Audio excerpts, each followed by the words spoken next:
bénissons notre maman aussi. Nous bénissons nos responsables, nos diacres, conseillers et tout le peuple de Dieu. Tu peux acclamer pour toi parce que tu fais partie d'un peuple béni qui est le peuple de Dieu. Et Dieu nous bénit au travers de sa parole. Alléluia. La parole est une bénédiction. Nous devons le savoir. Lorsque nous demandons à Dieu de nous bénir, c'est sa parole qui nous donne. Ce n'est pas l'argent qui nous donne, ce n'est pas la voiture qui nous donne, ce n'est pas le compte bancaire. Mais la parole que Dieu libère sur notre vie est ce qui nous accompagne. Alléluia. Tout est parole. C'est pourquoi ce matin, Dieu veut nous parler. Donc sois attentif pour écouter sa parole de bénédiction au nom de Jésus. Amen. Nous allons prendre nos Bibles dans le livre de 2 Rois, chapitre 4, verset 1 à 7, et Marc 6, verset 35 à 44.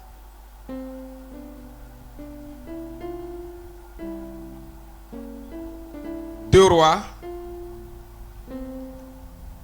chapitre 4, verset 1 à 7. On va lire ça rapidement dans le nom de Jésus. Parole du Seigneur. Une femme d'entre les femmes des fils des prophètes cria à Élisée en disant: ton serviteur, mon mari est mort, et tu sais que ton serviteur craignait l'Éternel. Or, le créancier est venu pour prendre mes 2 enfants et en faire ses esclaves. Élisée lui dit: que puis-je faire pour toi? Dis-moi, qu'as-tu à la maison?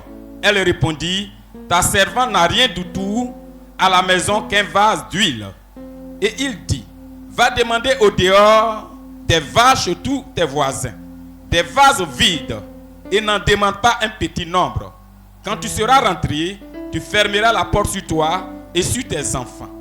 Tu verseras dans tous ces vases et tu mettras de côté ceux qui seront pleins.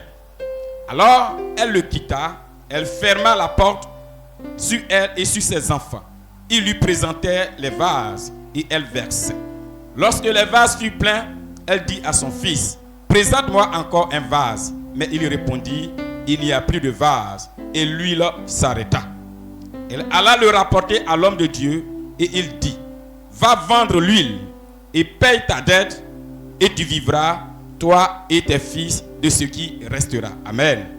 On va dans le livre de Marc chapitre 6.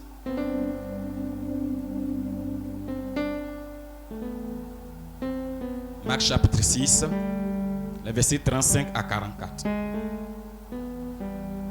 Comme l'heure était déjà avancée, ses disciples s'approchèrent de lui et dirent: ce lieu est désert et l'heure est déjà avancée. Renvoie-les afin qu'ils aillent dans les campagnes et dans les villages des environs pour s'acheter de quoi manger. Jésus leur répondit: donnez-leur vous-même à manger. Mais ils lui dirent: irons-nous acheter des pains pour 200 deniers et leur donnerons-nous à manger? Et il leur dit: combien avez-vous de pain? Allez voir. Ils s'en assurèrent et répondirent: 5 et 2 poissons. Alors il leur recommanda de les faire tous asseoir par groupe sur l'herbe verte. Et ils s'assirent par rangées de 100 et de 50. Il prit les 5 pains et les 2 poissons. Et levant les yeux vers le ciel, il rendit grâce. Puis il rompit les pains et les donna aux disciples, afin qu'ils distribuassent à la foule. Il partagea aussi les 2 poissons entre eux. Tous mangèrent et furent rassasiés. Et l'on emporta 12 paniers pleins de morceaux de pain, de ce qui restait des poissons. Ceux qui avaient mangé les pains étaient 5000 hommes. Parole du Seigneur notre Dieu. Amen. Tout à l'heure, j'ai dit que Dieu nous parle. Dieu parle souvent à ses enfants par plusieurs manières. Alléluia. Et aujourd'hui, Dieu est en train de nous parler au travers de lui-même, de sa propre parole qui est la Bible. Dieu nous enseigne beaucoup de choses au travers de la Bible. Dieu nous donne sa pensée. Dieu nous donne ses orientations afin que nous, les enfants de Dieu, nous puissions les obéir pour pouvoir faire sa volonté. Alléluia. Et dans ces passages que nous venons de lire, comme dimanche dernier, nous avons touché ces points. Dieu parle encore des actions prophétiques dans la vie de son peuple. Les actions prophétiques qu'il utilise pour bénir son peuple. Alléluia. Il utilise la parole prophétique et il utilise aussi les actions prophétiques pour bénir son peuple. Alléluia. Et de ces 2 passages que nous avons lus, Dieu, dans le premier passage, la Bible déclare qu'il y a une femme veuve. Bien sûr, elle a perdu son mari. Elle n'avait que 2 enfants.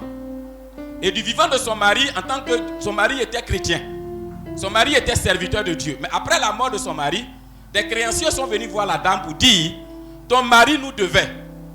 Étant donné qu'il n'est plus, nous sommes venus prendre tes 2 enfants pour faire de ces enfants des esclaves. Afin que ces enfants travaillent pour nous, pour qu'ils puissent rembourser notre crédit. La femme veuve, n'ayant pas de moyens, qu'est-ce qu'elle va faire? Elle va courir pour aller voir le prophète et crier au prophète pour dire, serviteur de Dieu, oint de l'Éternel, voilà ce que je traverse.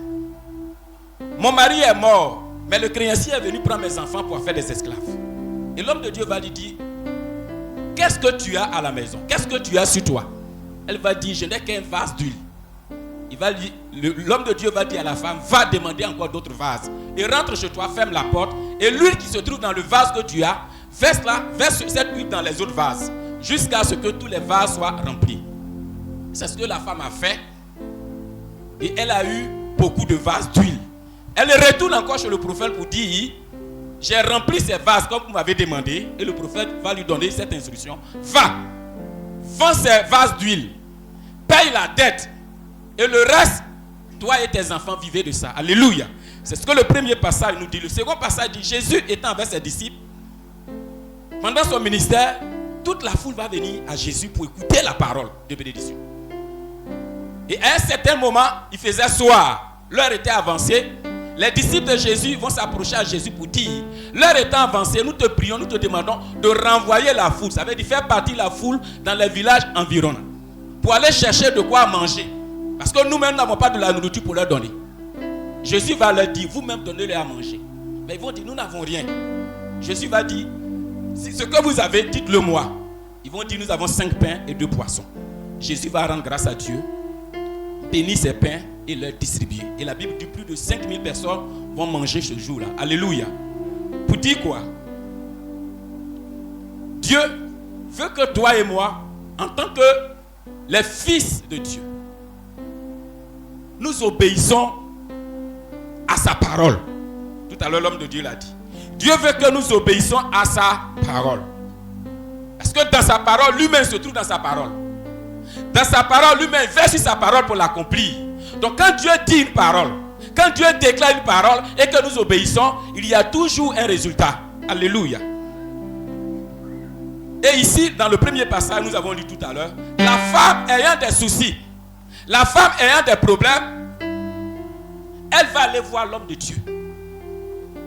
Pour que l'homme de Dieu puisse l'aider à résoudre. Parce qu'il y a des soucis dans la vie chrétienne que nous-mêmes pouvons gérer. Il y a des situations que nous pouvons gérer. Mais quand ces situations nous dépassent, ne restons pas à la maison pour pleurnicher. Venons voir l'homme de Dieu. Venons voir le pasteur Kona. Alléluia. Lorsque les situations tu n'arrives pas à gérer, viens le voir. C'est ce que la femme a fait. On veut prendre mes enfants pour en faire des esclaves. En tant que veuve, si on prend mes enfants, qu'est-ce qui va me rester? Souci majeur. Donc la femme va venir voir l'homme de Dieu. En tant que chrétien du royaume de Dieu que nous sommes, lorsque nous avons des soucis, déplaçons-nous et venons voir l'homme de Dieu. C'est le premier point. Ne restons pas à la maison. Déplaçons-nous. La femme s'est déplacée pour aller voir le prophète. Parce que le prophète et la femme ne vivaient pas ensemble. Mais elle se déplace pour aller voir le prophète. C'est le premier point. La parole de Dieu nous demande de nous déplacer pour aller voir les hommes de Dieu quand nous avons des situations difficiles que nous n'arrivons pas à gérer nous seuls. Alléluia. Et souvent on ne se déplace pas. On veut que c'est l'église qui se déplace. Souvent c'est vice de procédure. Pour les choses du royaume, parce que nous appartenons à un royaume qui est différent du royaume de la terre, qu'on appelle le royaume de Dieu. Et le royaume de Dieu, tout est régi par la parole de Dieu. Les règles se trouvent dans la Bible. Et on veut utiliser les règles de la vie sur terre, de ce monde-là, pour l'appliquer au royaume de Dieu qui est l'église. C'est la femme qui s'est déplacée pour aller voir l'homme de Dieu. Ce n'est pas l'homme de Dieu qui s'est déplacé pour aller voir la femme. Nous sommes plusieurs dans l'église. Quand nous avons des problèmes, nous sommes malades, nous sommes à la maison, on n'appelle pas, on n'informe pas, et puis on se fâche, on se plaint. J'ai été malade, personne n'est venu me visiter. J'ai eu mon problème, l'homme de Dieu n'est pas venu chez moi. C'est dans le monde que ça se passe comme ça. Dans le royaume de Dieu, où Jésus-Christ est Seigneur, c'est le chrétien qui se déplace pour venir voir l'homme de Dieu. C'est le chrétien qui appelle l'homme de Dieu pour dire, Aujourd'hui, dimanche, je ne me sens pas bien, je ne pouvais pas venir au culte. Mais on ne s'assoit pas là-bas. Et puis, on veut que c'est l'homme de Dieu qui regarde et puis il voit que celle-là n'est pas venue. Et puis, c'est maman pasteur qui va l'appeler. Si tu as un souci, un problème, appelle. À défaut, si tu n'arrives pas à appeler, appelle un des responsables de ton département. Si tu fais partie des hommes, appelle le responsable du département des hommes pour l'informer. Donc, c'est toi et moi qui devrons nous déplacer. Alléluia. C'est toi et moi qui devrons nous déplacer. Par moment, l'homme de Dieu peut se déplacer pour venir te rendre visite. Mais ce n'est pas une obligation. Il faut que le chrétien le sache. J'ai été malade, j'ai été empêché, j'ai eu ceci, j'ai eu cela, je ne me suis pas déplacé. L'homme de Dieu ne s'est pas déplacé. Je me souviens, un jour je suis allé rendre visite avec ma femme à une connaissance de l'église. À son temps, elle était dans la communauté. Et son mari était très malade. On a pris dans le quartier. Et j'ai dit à ma femme, allons-y voir la femme pour prier pour elle. Et nous sommes partis. Quand nous sommes arrivés, j'ai vu la situation de son mari. Je lui ai posé la question, est-ce que le pasteur est informé? Parce que ça faisait qu'à 2 semaines que son mari ne pouvait même pas se déplacer. Elle dit non. Est-ce que tu as appelé maman pasteur? Elle dit non. Est-ce que tu as appelé un de tes responsables dans l'église? Elle dit non. Mais pourquoi? Il n'arrive pas à trouver des arguments. Non, le numéro du pasteur, je ne le trouve plus. Tout de suite, j'ai fait sortir mon portable. J'ai dit, tiens, on va l'appeler. J'ai appelé le pasteur. J'ai appelé maman. J'ai dit, je suis dans un cas, une situation difficile ici. Et nous avons prié avec maman pour elle. Vous savez, plusieurs jours, qu'est-ce qu'elle a dit? Que son mari était malade. L'église n'est pas venue assister son mari. C'est l'église de sa soeur qui est venue assister son mari. Pour cela, elle a quitté l'église. Bien-aimés, quand nous ne connaissons pas les principes bibliques, quand nous ne comprenons pas la parole, on fait beaucoup d'erreurs. Ton mari est malade. Qu'est-ce qui t'empêche d'appeler, informer l'homme de Dieu, d'informer l'église? Et on se plaint. Bien-aimés, le premier point, je vais avancer, c'est se déplacer. Je dis bien, la femme s'est déplacée.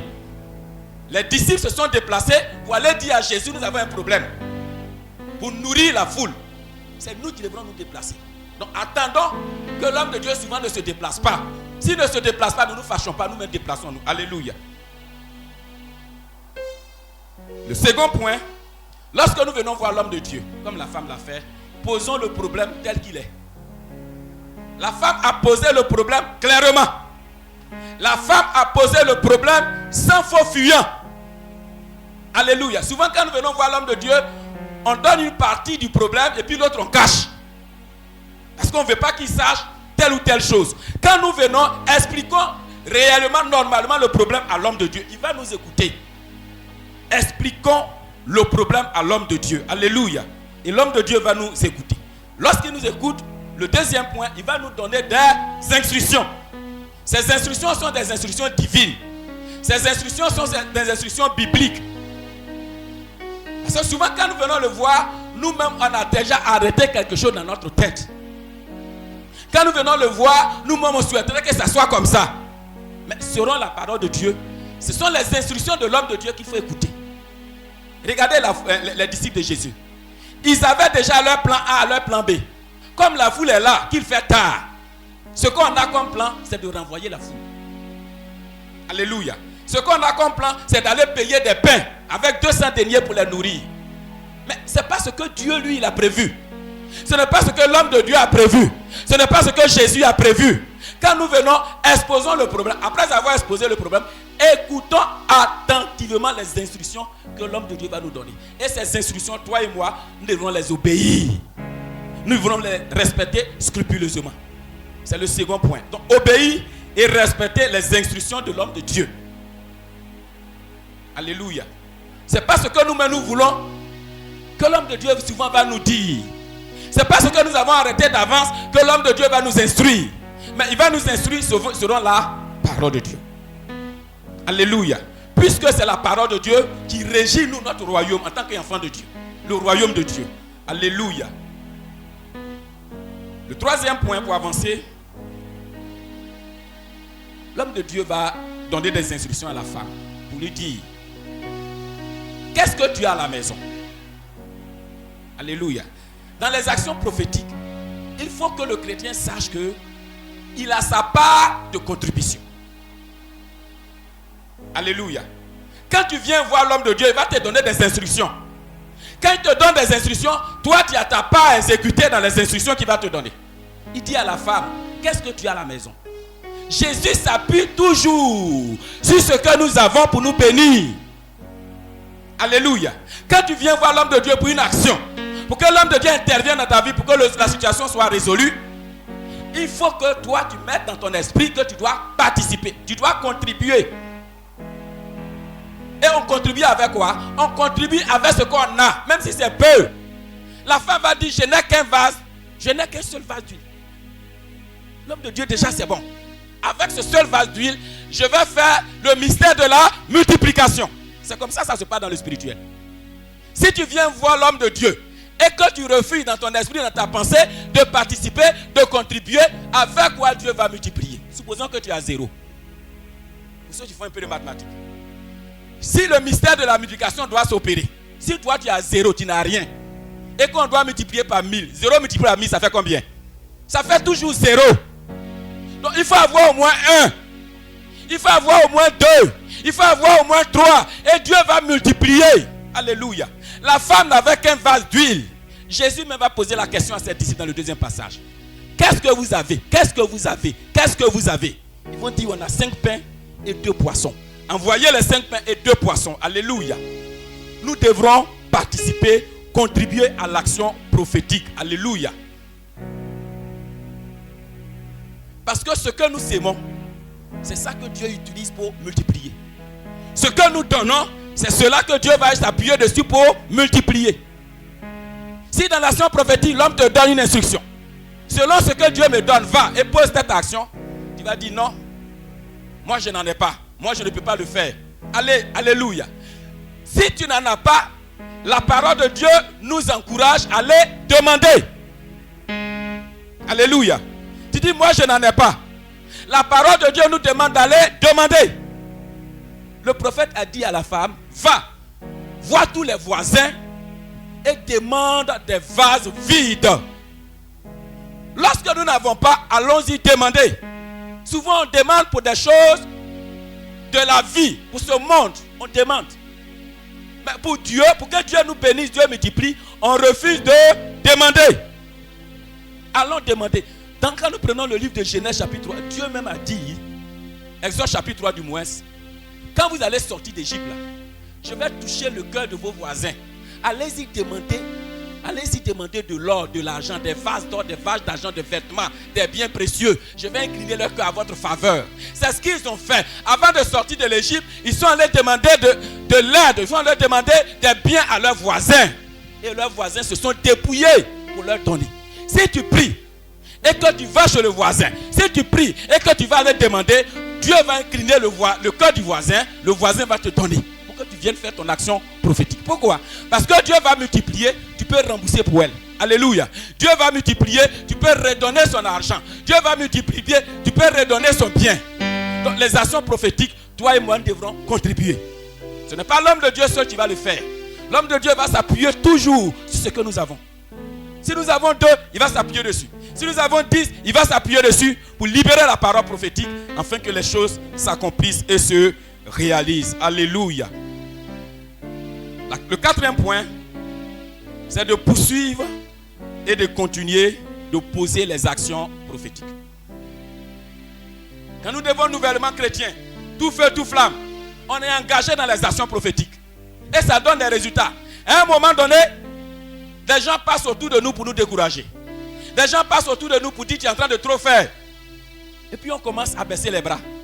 Et puis on commence à ne plus faire. Qu'est-ce que la femme a fait? Après que la femme eut tous les vases d'eau, les vases d'huile, elle est retournée voir le prophète. C'est un point que je vais toucher. L'homme de Dieu, le pasteur qu'on a honoré, t'a donné des instructions. Tu as obéi, tu as respecté ses instructions, ça a donné des résultats. Mais depuis que ça a donné des résultats, tu ne reviens plus le voir. Ce n'est pas suffisant. Alléluia. Une fois qu'il a libéré une parole et que les portes sont ouvertes, quand on va, on ne revient plus. Parce que si on revient, on va nous demander peut-être de payer dîmes. On va nous demander peut-être de faire des offrandes. On va nous demander de faire ceci et puis on a disparu dans la nature. Bien aimé, si tu le fais, cette bénédiction-là, c'est la première, mais Dieu veut multiplier encore et encore. Donc quand la femme a rempli toutes les vases d'huile, qu'est-ce qu'elle a fait?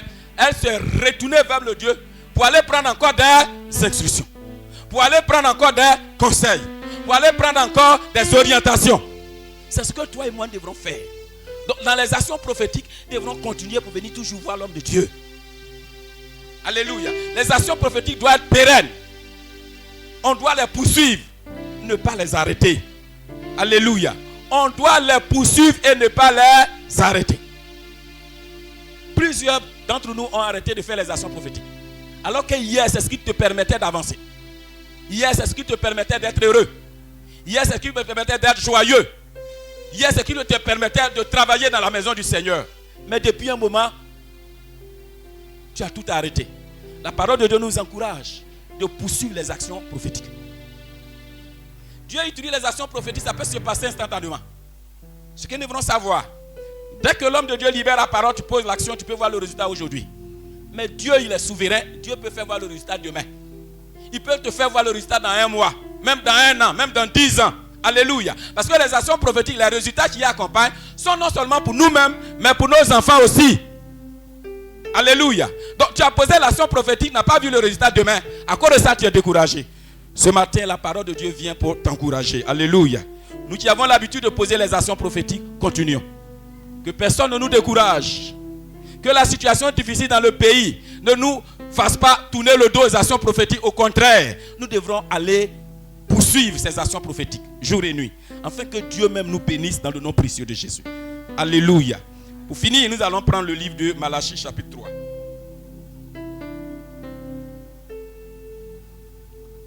Voilà ce que Dieu fait. Quand nous obéissons à ces enseignements-là, nous connaissons bien le passage. Nous allons finir avec ce passage au nom de Jésus de Nazareth.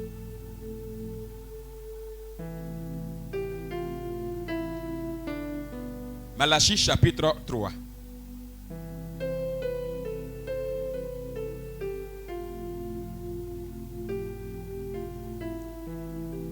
Verset 8, on va à partir du verset 8 si tu permets.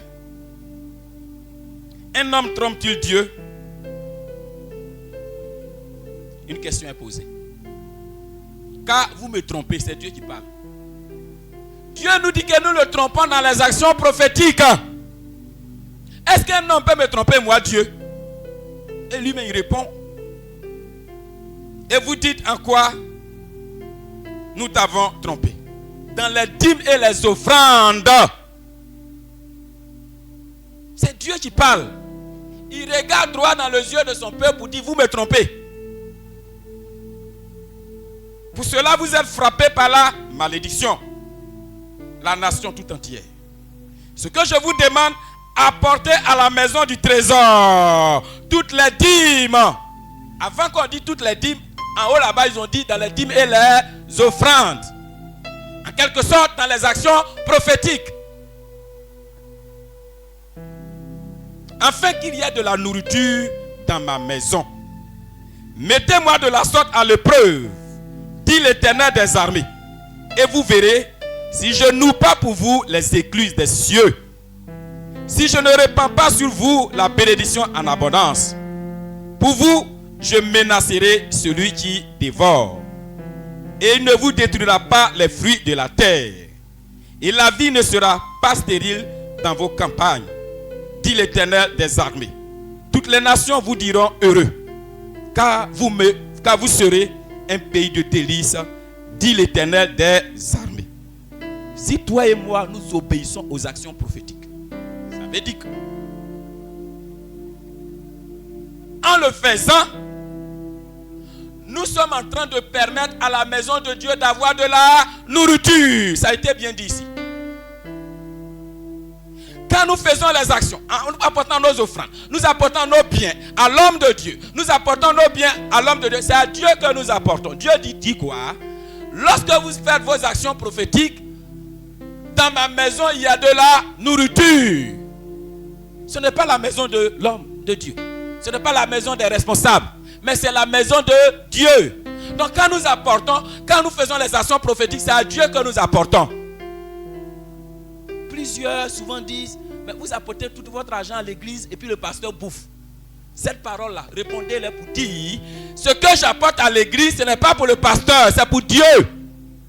Est-ce que le chrétien comprend ça? Si en venant, tu dis, je m'avais donné au pasteur, tu n'auras pas de résultat escompté. Mais si en venant, tu dis, je m'avais donné à Dieu, tu es en train de permettre à ce qu'il y a de la nourriture, à ce qu'il y a des biens dans la maison de Dieu. Apportez vos actions prophétiques pour qu'il y ait de la nourriture. Et si vous le faites, vous êtes en train de me mettre à l'épreuve. Aujourd'hui, nous sommes dimanche 30 mars 2025. Le dimanche prochain, nous tous nous le savons, c'est la bénédiction de l'homme de Dieu. C'est le thème qu'on donne. Mais moi, je dirais la bénédiction à l'éternel. Selon la parole qui est ici, parce que quand on dit qu'on envoie l'homme de Dieu, il y a des personnes qui disent non, moi j'ai trop envoyé. L'homme de Dieu, il se suffit. D'ailleurs, même sa femme travaille. D'ailleurs, même lui-même, il a l'argent. D'ailleurs, même lui, il a ceci. C'est à Dieu qu'on apporte. Retiens ça. Si un jour tu as dit que tu apportes ton argent au pasteur, tu es dans l'erreur selon le royaume de Dieu. Parce que nous, on appartient au royaume de Dieu. Les offrandes que nous faisons ici, les dîmes que nous payons, c'est à l'éternel que nous envoyons. Les actions prophétiques que nous menons, c'est à l'éternel que nous apportons. Il dit apportez dans ma maison. Apportez dans ma maison. C'est Dieu qui parle. Afin qu'il y ait de la nourriture dans ma maison. Ça veut dire quoi? Nous chrétiens, nous devrons tout faire pour que la nourriture ne manque pas dans la maison de Dieu. Donc nous devrons veiller. Est-ce que dans la maison de Dieu, est-ce qu'il n'y a pas quelque chose qui manque? Il y a un frère qui a l'habitude de faire ça. Quand il vient, il regarde toutes les luminaires. Les lumières. Quand une lumière ne marche pas, il m'appelle Adou. J'ai vu une lumière qui n'a pas marché. Tiens l'argent, paye, remplace. Nous devrons veiller à ce que rien ne manque dans la maison de Dieu. Nous devrons veiller à cela. Quand nous venons à l'église, ouvrons les yeux pour regarder. Qu'est-ce que je dois apporter? Dans quelle contribution je dois apporter? Qu'est-ce que je dois apporter à la maison de Dieu? Pour que la nourriture ne manque pas. Pour que les biens ne manquent pas dans la maison de Dieu. Est-ce un climatiseur? Nous tous, nous avons chaud. Mais si on dit à quelqu'un, envoie 500 000 € payer climatiseur, ils vont attraper leur tête. Regarde s'il y a quelque chose qui manque dans la maison de Dieu. Tout de suite, de façon spontanée, réagis. Je bénis le Seigneur pour ceux qui le font déjà.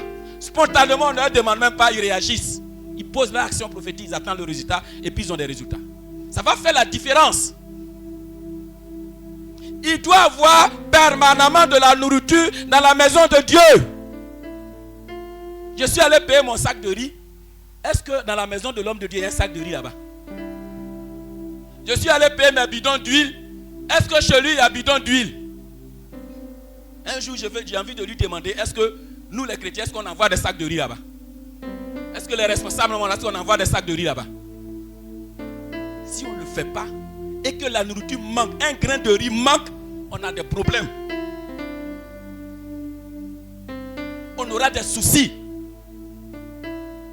Nous devrons veiller, travailler à cela. Rien ne doit manquer. Est-ce que son carburant manque? C'est Dieu qui est en train de parler. Nous lisons ce passage, on ne fait pas attention. On n'a pas la pensée de Dieu, la révélation qui est dedans. La nourriture ne doit pas manquer chez l'homme de Dieu. Et comme toi, tu ne peux pas aller chez l'homme de Dieu pour vérifier. C'est pourquoi l'action du 6 avril est importante. Chaque mois, tu devras envoyer un sac de riz.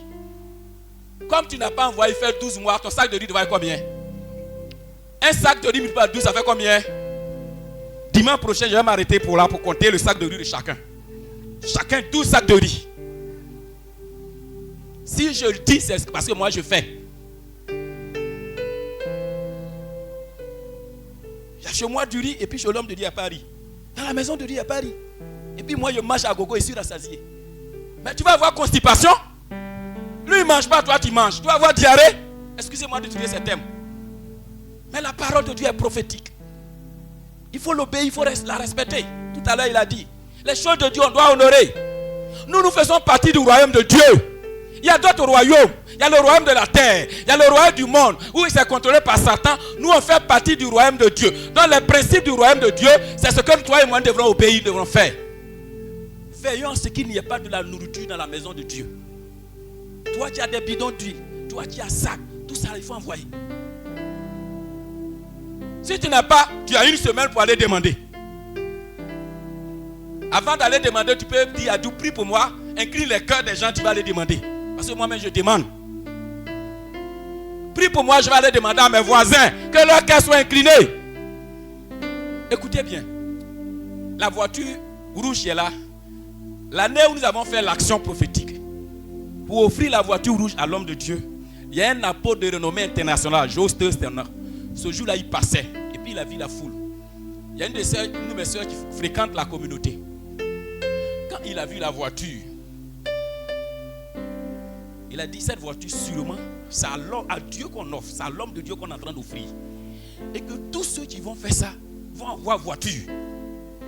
Bien aimé, moi je n'avais pas voiture. Quand ma soeur est venue me dire, j'ai dit il faut que je contribue parce qu'il y a besoin moi aussi de voiture. Les années qui ont suivi, regardez. Est-ce que toi tu avais voiture avant? Toi tu me regardes. Après l'action prophétique, tu vois que tu as eu voiture. Et ça te dit rien. Les actions prophétiques donnent les résultats. Tu veux un terrain. Offre un terrain au pasteur. À l'homme de Dieu, tu auras un terrain. Tu veux une maison garnie. Offre une maison à l'homme de Dieu. Le 6. Tu n'es pas en train de mal faire. C'est une action prophétique. J'ai accompagné de bénédictions. Ne voyons pas, on va venir donner un petit bidon d'huile de 300 francs. On va multiplier ton bidon d'huile 300 francs par 10. Ça donne quoi? Est-ce que tu peux te nourrir un an avec? Alléluia. Donc, pensons grand. Pensons comme des gens d'un autre royaume, comme M. Diacrou a l'habitude de dire. Nous ne sommes pas de ce royaume-là. Nous ne sommes pas de ce monde. Nous, on est un royaume à part. On ne doit pas réfléchir comme les autres. On ne doit pas penser comme les autres. Nous, on doit penser royaume de Dieu. Donc, quand nous posons des actions, c'est les actions divines. Les actions du royaume. Et Dieu dit quand nous faisons, je vais libérer ces bénédictions-là. L'homme de Dieu va le faire. Mais quand nous faisons, Dieu dit première chose. Je vais vous donner ce secret. Quand vous posons les actions prophétiques, les gens savent, on appelle ça des secrets spirituels. Quand tu poses une action prophétique avec ton cœur, une bonne action prophétique, poussée par l'Esprit de Dieu avec foi, première chose, le ciel s'ouvre sur ta vie. Dis Amen. Qui ne veut pas que le ciel s'ouvre sur sa vie? Quand le ciel est fermé, tout est fermé. Parce que les autres portes dépendent de la porte du ciel. Quand tu poses les actions prophétiques, première chose, les écrits des cieux s'ouvrent. Ouverture. Deuxième chose, Dieu dit, il répand sur toi la bénédiction abondamment. On a des bénédictions, mais elles ne sont pas abondantes. Dans le royaume de Dieu, nos bénédictions doivent aller plus croissantes. Nos bénédictions doivent s'élargir. Mais nous avons des petites bénédictions, on s'appuie dessus et puis on ne veut plus continuer les actions prophétiques. Alléluia. La bénédiction que Dieu va t'apporter sera abondante. Après l'action prophétique du 6, si tu l'as bien fait de tout ton cœur, la bénédiction que tu as, qui est petite, Dieu va la rendre abondante. Ça veut dire grande. La troisième bénédiction, il dit quoi? Lui-même va menacer le dévoreur. Bien aimé, quand Dieu nous bénit net, il y a le dévoreur qui nous attend. C'est pourquoi la femme, regardez, écoutez bien, quand la femme allait voir l'homme de Dieu et que ses vases ont été remplis, qu'est-ce qu'elle a fait? Elle n'a pas réfléchi d'elle-même pour dire qu'elle est intelligente pour aller vendre. Elle est retournée voir l'homme de Dieu. Pourquoi? Parce que le dévoreur l'attend. Tu as eu des vases d'huile, mais si tu n'associes plus l'homme de Dieu, le dévoreur va tout prendre. Donc elle retourne voir l'homme de Dieu pour dire, je suis béni, mais qu'est-ce que je dois faire? Ta parole, la parole prophétique que tu as utilisée et que j'ai obéi, je suis béni avec des vases d'huile. Je dois faire quoi maintenant? L'homme de Dieu va lui donner l'instruction. Ne va pas distribuer, ne va pas faire ceci, mais va et vends. Il y a le dévoreur qui existe. Bien aimé, je suis en train d'attirer notre attention.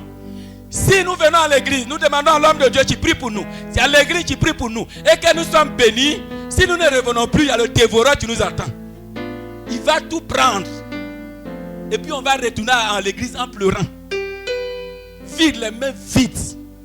Donc souvent quand certaines personnes font comme ça, je dis maintenant, ils viennent de couper la source. L'homme de Dieu Dieu a libéré une parole prophétique. Une porte s'est ouverte. Et puis tu disparais.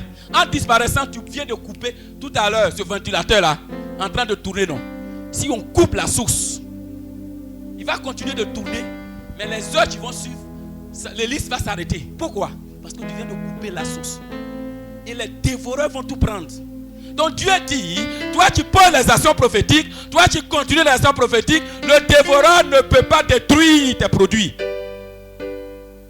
Il va le menacer. Si Dieu le menace, tu peux toucher à ce qui t'appartient.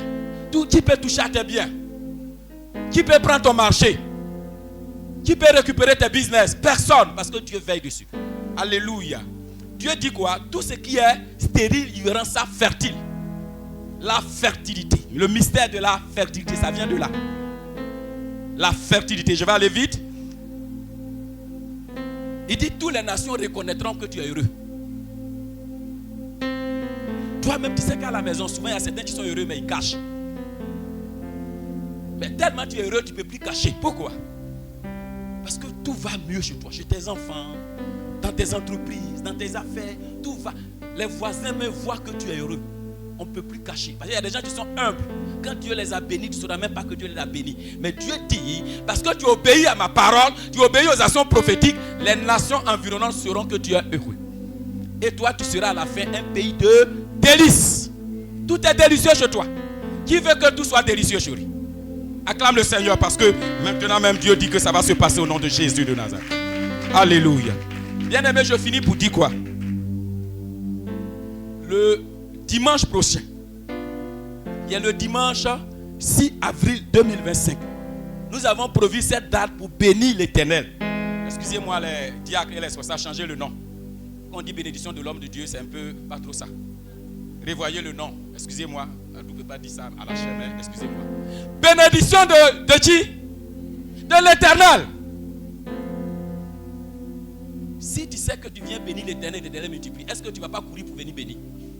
Mais si tu viens bénir le pasteur, mais je l'ai déjà fait l'année dernière. Si cette année il ne fait pas, ça fait quoi? Mais si c'est l'Éternel, toi et moi, nous allons courir. Le 6, on vient pour bénir l'Éternel. Et quel Éternel? L'Éternel des armées. Le Jéhovah Jireh. Celui qui pourvoit. Le 6, c'est l'Éternel que nous venons pour bénir. Donc prenons les dispositions. De façon organisationnelle. Prenons les dispositions. En termes de prestations. En termes d'action. Prenons les bonnes dispositions. Dans les coulées, j'ai entendu que c'est dur. Cette année, l'André, c'est dur. Hein? C'est dur, c'est pourquoi je suis en train de vous parler de la part de Dieu. Quand c'est dur, Dieu lui-même, qu'est-ce qu'il fait? Il rend ça mou. Donc on ne veut pas profiter pour que Dieu rende mou. Ce qui est dur dans le pays, là, ça sera dur encore. Je vous dis la vérité. Ça ne va pas changer. Si tu veux que la situation change, pendant que c'est dur chez tout le monde, l'action prophétique du 6 là, c'est pour toi et moi. Revenons avec les mains chargées. Revenons avec tout ce que nous avons.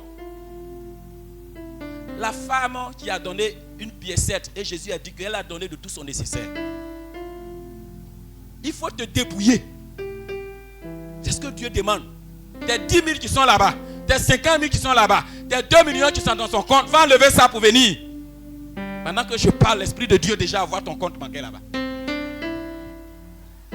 Pendant que je parle, l'Esprit de Dieu voit ton compte caisse à la maison. Va prendre tout pour venir. Et je te fais la promesse que si tu fais cette action de tout ton cœur, avec tout ce que tu vas, l'Éternel multipliera pour toi au nom de Jésus. L'année ne finira pas sans que l'Éternel te rende heureux.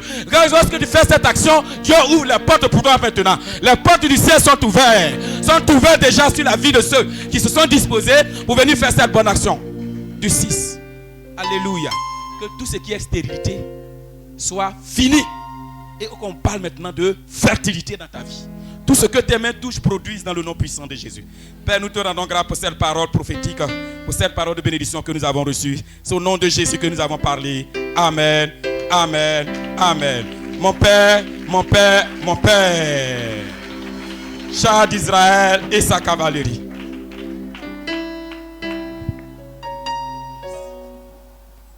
Tiens-toi debout.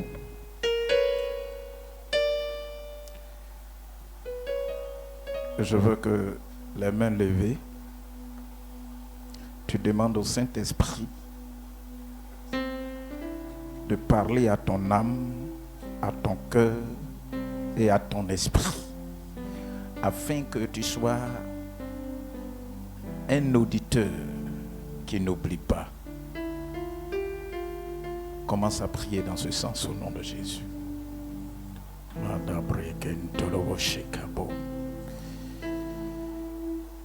Alléluia. Il y a une bénédiction qui est rattachée aux actions prophétiques.